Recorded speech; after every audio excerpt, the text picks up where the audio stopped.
మొన్న దోస కూడా వీడియో చేయాలా అని చెప్పి ఒక వీడియో చేశాను. అందులో నా ఫేవరెట్ చట్నీ రెసిపీ చెప్తానని చెప్పాను గదా! సో, ఆ రెసిపీతో అయితే ఇప్పుడు మీ ముందుకొచ్చేసాను.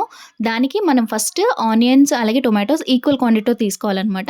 అంటే ఆనియన్స్ ఎంత తీసుకున్నామో టొమాటో కూడా అంతే ఈక్వల్‌గా తీసుకోవాలి. నెక్స్ట్ మీరు స్పైసీ ఎంత తీసుకుంటారో దాన్ని బట్టి గ్రీన్ చిల్లీస్ యాడ్ చేసుకోండి. నేనైతే స్పైసీగా తింటాను కాబట్టి కొంచెం ఎక్కువే యాడ్ చేశాను.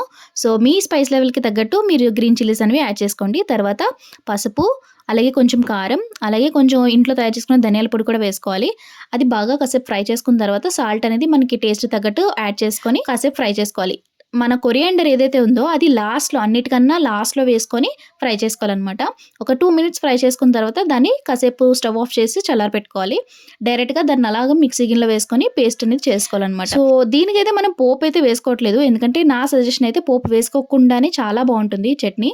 సో, మీరు కూడా ట్రై చేసి మీకెలా వచ్చిందో నా కామెంట్స్‌లో షేర్ చేసుకోండి. మరి మన వీడియోస్ నచ్చినట్టయితే మరిన్ని వీడియోస్ కోసం మన ఛానెల్‌ని సబ్స్క్రైబ్ ముఖ్యం బిగులు.